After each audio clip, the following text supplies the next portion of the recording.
பொதுவா ஒவ்வொருத்தரோட வாழ்க்கையிலுமே தினம் தினம் பலவிதமான நிகழ்வுகள் நடந்துகிட்டு தான் இருக்கு. நல்லா யோசிச்சு பார்த்தீங்கன்னா அந்த நிகழ்வு நடக்கும்போது அது ரொம்ப தவறான விஷயமா தெரிஞ்சிருக்கும்.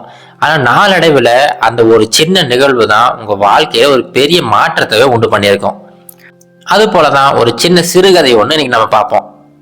முன்னொரு காலத்துல ஒரு ஊர்ல ஒரு இளைஞர் ஒருத்தர் வாழ்ந்துட்டு வந்தாரு. அந்த இளைஞர் கடின உழைப்பால நிறைய செல்வங்கள் சேர்த்துக்கிட்டே வந்தாரு.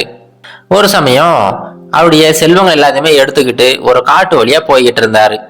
அப்படி போய்கிட்டு இருக்கும்போது திடீர்னு நிறைய திருடங்கள்லாம் வந்துட்டாங்க. வந்தவங்க அந்த இளைஞரை அடிச்சு போட்டுட்டு அவரு எடுத்துட்டு போன எல்லா பணத்தையுமே எடுத்துக்கிட்டு போயிட்டாங்க. அவர் பார்த்தீங்கன்னா அவருடைய பிஸ்னஸுக்காக நிறைய பணத்தை சேகரித்து எடுத்துட்டு வந்திருந்தாரு. அந்த பணத்தை வச்சுதான் அந்த பொருட்கள்லாம் வாங்கிட்டு வந்து பிஸ்னஸ் ஸ்டார்ட் பண்ணுறதா இருந்தாரு. இப்போ அந்த பணம் போன உடனே அந்த இளைஞருக்கு என்ன பண்றதுனே தெரியல. அங்கேயே உட்காந்து அழ ஆரம்பிச்சிட்டாரு. அப்படியே அழுதுகிட்டே அந்த காட்டில் நடந்து வந்துகிட்டு இருக்கிறாரு. அப்படி நடந்து வந்துகிட்டு இருக்கும்போது அந்த காட்டோட ஒரு பகுதியில சின்னதா ஒரு குடிசை இருக்கிறத பாக்குறாரு. சரி, யார் இருக்காங்கன்னு போய் பார்க்கலாம் அப்படின்னு சொல்லிட்டு வேகமா ஓடி போயிட்டு அங்க போய் பாக்குறாரு. அங்க போய் பார்த்தா ஒரு துறவி ஒருத்தர் இருக்கிறாரு. அந்த துறவி கிட்ட போயிட்டு இந்த இளைஞர் அழ ஆரம்பிச்சிட்டாரு. ஐயா, நீங்க தான் என்ன காப்பாற்றணும். நான் ஒரு பிஸ்னஸ் விஷயமா அந்த காட்டு வழியா போய்கிட்டு இருந்தேன். போகும்போது நிறைய பணம்லாம் எடுத்துட்டு வந்துகிட்டு இருந்தேன். ஆனா நிறைய திருடர்கள் எல்லா பணத்தையுமே அடிச்சு பிடிக்கிட்டு போயிட்டாங்க. இப்ப என்ன பண்றதுனே தெரியலங்க ஐயா. நான் நிறைய நாள் உழைச்சி சம்பாதிச்ச பணம் தான் அது. அந்த பணம் ஒரே நாள் இப்படி போயிடுச்சே, என்ன பண்றதுங்க ஐயா அப்படின்னு சொல்லிட்டு கண்ணீர் மல்க அந்த துறவி கிட்ட எல்லா விஷயத்தையுமே சொல்லிக்கிட்டு இருக்காப்ல. எல்லாத்தையுமே கேட்டு முடிச்சுட்டு அந்த துறவி சொல்றாரு, அது ஒண்ணும் இல்லப்பா, நம்மளுடைய வாழ்க்கையில எது நடந்தாலுமே ஏதோ ஒரு காரணத்துக்காக தான் இருக்கும், ஏதோ ஒரு நன்மைக்காக தான் இருக்கும் அப்படின்னு சொல்லிட்டு சொல்றாரு. இதை கேட்ட உடனே அந்த இளைஞர் இவ்வளவு நேரம் சோகமா இருந்தவர் இப்போ ரொம்ப கோவப்பட ஆரம்பிச்சிட்டாரு. ஐயா, நீங்க பெரிய மனுஷன்னு சொல்லி தான் உங்ககிட்ட எல்லா விஷயத்தையும் சொல்லிக்கிட்டு இருக்கிறேன். ஆனா இந்த மாதிரி நீங்க சொல்லுவீங்கன்னு நான் எதிர்பார்க்கவே இல்லை. எனக்கு ஆறுதலா நீங்க வேற ஏதாவது சொல்லியிருந்தா கூட நான் அமைதியா இருந்திருப்பேன். ஆனா இப்ப நடந்ததுமே ஒரு நன்மைக்கு தான் சொல்றீங்களே, இதை என்னால ஏத்துக்கவே முடியாதுங்க. நீங்க எப்படி அப்படி சொல்லலாம் அப்படிங்கிற மாதிரி அந்த துறவி மேல அந்த இளைஞர் ரொம்ப கோவப்பட ஆரம்பிச்சிட்டாரு. இது எல்லாமே கேட்டுக்கிட்டு இருந்தவரு உடனே துறவி சொல்றாரு, கொஞ்சம் பொறுமையா இருப்பா. இப்போ நம்மளுடைய வாழ்க்கையில எந்த விஷயம் நடந்தாலும் சரி, அது ஏதாவது ஒரு காரணத்துக்காக தான் நடந்திருக்கும். இதை விளக்குறதுக்காக நான் உனக்கு ஒரு சின்ன கதை ஒன்று சொல்றேன் அப்படின்னு சொல்லிட்டு இப்ப அந்த துறவி ஒரு கதை சொல்ல ஆரம்பிக்கிறாரு. முன்னொரு காலத்துல ஒரு சின்ன கிராமத்துல ஒரு விவசாய குடும்பம் ஒருத்தங்க வாழ்ந்துகிட்டு வராங்க. அந்த விவசாயி தினமும் காலையில போவாரு, விவசாயம் பண்ணுவாரு. அதன் மூலமா வர வருமானத்தை வச்சுக்கிட்டு தான் அவங்க வாழ்ந்துகிட்டு வந்தாங்க. நல்லபடிதான் போய்கிட்டு இருந்துச்சு. குடும்ப வறுமையில தான் இருந்துச்சு. ஆனாலுமே அவங்க சாப்பிட்றதுக்கு எல்லா பொருளுமே விளைவிச்சுப்பாங்க. அதை வச்சுக்கிட்டு ரொம்ப மகிழ்ச்சியா வாழ்ந்துகிட்டு வந்தாங்க. இப்போ திடீர்னு அந்த ஊர்ல அதிகப்படியான மழை பொழிவு ஏற்பட ஆரம்பிச்சிருச்சு. நாளுக்கு நாள் மழை அதிகரிச்சுக்கிட்டே போய்கிட்டு இருந்ததுனால பக்கத்துல இருக்கிற அந்த ஆத்துல வெள்ளப்பெருக்கு ஏற்பட்டுருச்சு.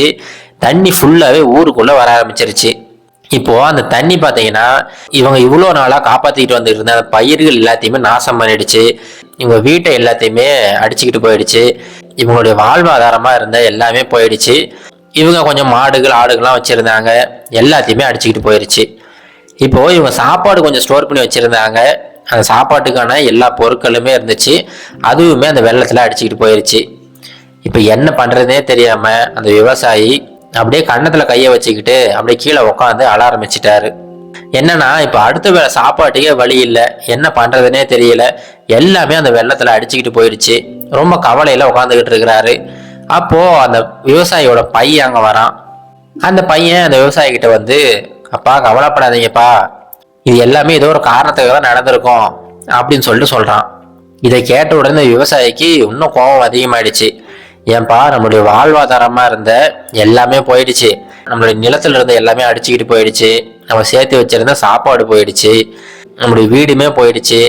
இப்படி நம்முடைய வாழ்வாதாரமா இருந்த எல்லா விஷயங்களுமே இந்த வெள்ளத்துல அடிச்சுக்கிட்டு போயிடுச்சு. ஆனா நீ என்னடான்னா ரொம்ப அமைதியா இதெல்லாம் ஒரு காரணத்துக்காக நடந்திருக்குன்னு சொல்றிய, முன்னால எப்படி இந்த மாதிரி பேச முடியுது அப்படின்னு சொல்லிட்டு ரொம்ப கோவப்பட ஆரம்பிச்சிட்டாரு. கோவப்பட்டவரு அந்த பையனை பிடிச்சி, இதுக்கப்புறம் நீங்க இருக்கவே கூடாது, நீ வேற எங்கேயாவது போயிடு, நீ என் பையனே கிடையாது அப்படின்னு சொல்லிட்டு அவங்க பையனை வீட்டை விட்டு அடிச்சு துரத்தி விட்டுறாரு. அந்த பையனுமே அங்கிருந்து கிளம்பி போயிடுறான்.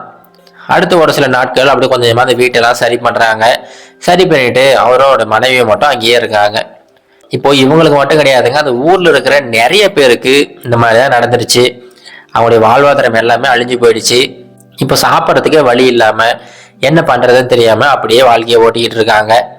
அடுத்து பண்ணையம் பண்ணலாம் அப்படின்னு சொன்னா கூட அதுக்கு மேல நிலத்துல போடுறதுக்கு அந்த விதைகள் வாங்குறதுக்கு கூட இவங்க கிட்ட காசு கிடையாது. இப்போ இந்த விவசாயியோட மனைவி என்ன சொல்றாங்கன்னா, நீங்க பேசாம ஒண்ணு பண்ணுங்க, இந்த பக்கமா ஒரு டவுன் இருக்குது, அந்த டவுனுக்கு போயிட்டு ஏதாவது வேலை தேடுங்க, அங்க வேலை செஞ்சு ஏதாவது காசு சம்பாரிச்சிட்டு வாங்க அப்படின்னு சொல்லிட்டு அவருடைய கணவரை அனுப்பி விடுறாங்க. இந்த விவசாயியுமே சரி பரவாயில்ல, இது நல்ல யோசனையா தான் இருக்கு, நம்ம ஏதோ ஒரு வேலை செஞ்சு அந்த வேலையில ஒரு வருமானத்தை வச்சு இந்த விதைகள்லாம் வாங்கிக்கலாம் அப்படின்னு சொல்லிட்டு அந்த டவுனுக்கு வேலை தேடி போறாரு. அங்க போய் வேலை தேடுறாரு. இவரை பார்த்த உடனே யாருமே வேலை தர மாட்டேங்கிறாங்க. தினம் தினம் கஷ்டப்பட்டு ஒரு 2-3 நாட்கள் கஷ்டப்பட்டு வேலை தேடுறாரு. ஒரு வழியா கடைசியில ஒரு சின்ன கம்பெனில இவருக்கு வேலை கொடுக்குறாங்க. அவருக்கான சம்பளம் சாப்பாடு எல்லாமே அங்கேயே கொடுத்துட்றாங்க. ஒரு வழியா கொஞ்சம் கொஞ்சமா அவர் சம்பாதிக்க ஆரம்பிச்சிட்டாரு. அப்படியே ஒரு சில வருடங்கள் அப்படியே உருண்டு ஓடிடுச்சு. இவர் அந்த டவுன்ல இருக்கிறாரு. அப்பப்போ கொஞ்சம் காசு சம்பாரிச்சுக்கிட்டு வீட்டுக்கு போயிட்டு அங்க இருக்கிற வேலைகள்லாம் பார்த்துட்டு மறுபடியும் டவுனுக்கு வந்துருவாரு. இப்படியே போய்கிட்டு இருக்கும்போது ஒரு சமயம் இவர் தங்கி இருக்கிற அந்த அறையோட கதவு வந்து தட்டப்படுது. யாரா இருக்கும் இந்த சமயத்துல வந்திருக்காங்களே அப்படின்னு சொல்லிட்டு அந்த அறையோட கதவை போய் திறந்து பாக்குறாரு. திறந்து பார்த்தா இந்த விவசாயிக்கு பெரும் அதிர்ச்சி காத்துக்கிட்டு இருந்துச்சு. அவருக்கு முன்னாடி அவருடைய பையன் நின்றுகிட்டு இருக்கான். அவன் பையன் பார்த்தீங்கன்னா நல்லா வளர்ந்துட்டான். பார்க்கறதுக்கு ஒரு பெரிய தொழிலதிபர் மாதிரி ட்ரெஸ் பண்ணியிருக்கிறான். கையில நிறைய பையெல்லாம் வச்சிருக்கிறான். அதை பார்த்த உடனே அவங்க அப்பாவுக்கு ஒன்றும் புரியல.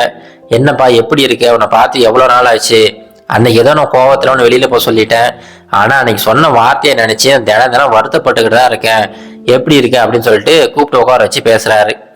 உடனே அவன் பையன் சொல்றான், அப்பா அன்னைக்கு நான் ஒரு வார்த்தை சொன்னேன் பார்த்தீங்களா, இது எல்லாமே ஏதோ ஒரு காரணத்துக்காக நடக்குது அப்படின்னு சொல்லிட்டு, அன்னைக்கு மட்டும் நீங்க என்னை வந்து வெளியில அனுப்பலைன்னா இப்ப நான் வந்து இவ்வளவு பெரிய ஆளா மாறி இருக்க மாட்டேன். நீங்க வெளியே போய் சொன்ன உடனே நான் வந்து இந்த டவுனுக்கு வந்துட்டேன். டவுனுக்கு வந்து சின்ன சின்ன வேலைகள்லாம் செஞ்சேன். அப்படியே கொஞ்சம் கொஞ்சமா தொழில் கத்துக்கிட்டு சின்னதாக ஒரு பிஸ்னஸுமே ஆரம்பிச்சேன். இப்போ அது நல்லபடியா போய்கிட்டு இருக்கு. நான் இப்போ டவுன்லேயே ஒரு வீடுமே வாங்கிட்டேன். உங்களை கூட்டிட்டு போறதுக்காக வந்திருக்கேன் அப்படின்னு சொல்லிட்டு அவருடைய பையன் வந்து சொல்றான். இது கேட்ட உடனே அந்த விவசாயிக்கு ஆனந்த கண்ணீரே வந்துருச்சு. இப்பதான் யோசிச்சு பாக்குறாரு, ஒருவேளை அவங்க கிராமத்துக்கு அந்த வெள்ளம் வராம இருந்திருந்தா, அந்த வெள்ளம் வந்ததுனாலதான் இந்த விவசாயி அந்த வார்த்தைகளை பயன்படுத்த வேண்டியதா இருந்துச்சு. இப்ப அந்த வெள்ளமே வராம இருந்திருந்தா என்ன இருக்கும், இவங்க அதே இடத்துல அந்த சின்ன சின்ன வேலைகளை செஞ்சுக்கிட்டு அவங்க வாழ்க்கை தரம் உயராம அப்படியே இருந்திருப்பாங்க.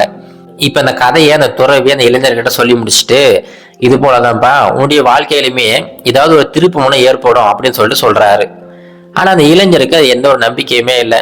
ஐயா, அந்த கதையில ஏதோ சொல்றீங்க, அவங்க வந்து பெரிய ஆள் ஆயிட்டாங்க அப்படின்னு சொல்லிட்டு, ஆனா என்னுடைய வாழ்க்கையில என்னுடைய மொத்த உழைப்புமே போட்டுதான் இந்த பணத்தை வந்து சேகரிச்சு எடுத்துட்டு வந்தேன். இப்ப எல்லா பணமே போயிடுச்சு. இப்ப அடுத்து என்ன பண்ண போறேன்னே தெரியல, எனக்கு என்ன நல்லது நடந்துச்சுங்க அப்படின்னு சொல்லிட்டு கேட்கிறாரு. உடனே அந்த துறவி சொல்றாரு, ஒன்றும் கவலைப்படாதப்பா, என்கிட்ட ஒரு விஷயம் இருக்கு அப்படின்னு சொல்லிட்டு ஒரு பளிங்கு மாதிரி இருக்கிற ஒரு சின்ன கல்லை எடுத்து அந்த இளைஞர் கையில கொடுக்குறாரு. அந்த இளைஞர் வாங்கும்போது கண்டுபிடிச்சிட்டாரு, இது வந்து சாதாரண கல்லு கிடையாது, ஏதோ விலை உயர்ந்த பொருள் அப்படின்னு சொல்லிட்டு கண்டுபிடிச்சிட்டாரு. உடனே இளைஞர் கேட்கிறாரு, ஐயா இதையும் என்கிட்ட கொடுக்குறீங்க அப்படின்னு சொல்லிட்டு கேட்கிறாரு. நீ ஒன்றும் கவலைப்படாதப்பா, இந்த கல்லு ரொம்ப விலை உயர்ந்த ஒரு கல்லு, இதை கொண்டு போயிட்டு நீ வித்துட்டு வர பணத்தை வச்சு நீ உன்னுடைய வாழ்க்கையை ஆரம்பி அப்படின்னு சொல்லிட்டு அனுப்பி விடுறாரு. அனுப்புறதுக்கு முன்னாடி சொல்றாரு, இங்க பாருப்பா, நான் முன்ன சொன்னதான் எப்பவும் சொல்றேன், என்ன நடந்தாலுமே அது ஏதோ ஒரு காரணத்துக்காக தான் நடந்துகிட்டு இருக்கு. இப்ப அந்த திருடங்க மட்டும் உங்ககிட்ட அந்த காசை எடுக்காம இருந்திருந்தாங்கன்னா நீ என்னை தேடி வந்திருக்க மாட்ட, உனக்கு இந்த கல்லுமே கிடைச்சிருக்காது. அதனால எந்த கவலையும் படாம போய் நிம்மதியா உன்னுடைய வாழ்க்கையை தொடங்க அப்படின்னு சொல்லிட்டு அந்த இளைஞரை அனுப்பி விடுறாரு. இது போலதாங்க நம்மளுடைய வாழ்க்கையிலுமே நாம ஒரு சில விஷயங்கள் நடக்கும்போது ஏன்டா அந்த விஷயம் எனக்கு நடக்குது அப்படிங்கிற மாதிரி ஃபீல் பண்ணிக்கிட்டு இருப்போம். அந்த சமயத்துல நம்மளுடைய வாழ்க்கையே முடிஞ்சிட்ட மாதிரி ஃபீல் பண்ணிக்கிட்டு இருப்போம். ஆனா உண்மையிலேயே அந்த இடத்துல அந்த விஷயம் நடக்கலைன்னா அடுத்த ஒரு சில வருடங்கள்ல நிறைய திருப்புமுனையான சம்பவங்கள் நடந்திருக்கும். அந்த நல்ல சம்பவங்கள் எல்லாத்துக்குமே முன்னாடி நடந்த அந்த விஷயம் தான் காரணமா இருந்திருக்கும். அதனால உங்க வாழ்க்கையில என்ன நடந்தாலும் சரி, அது எல்லாமே ஏதோ ஒரு காரணத்துக்காக நடக்குது அப்படிங்கிற நம்பிக்கையில பயணத்தை தொடருங்க. கண்டிப்பா எல்லாருமே முன்னேறலாம். இது கரேஜ் டு ஆக்ட் மோட்டிவேஷன் கதைகள்.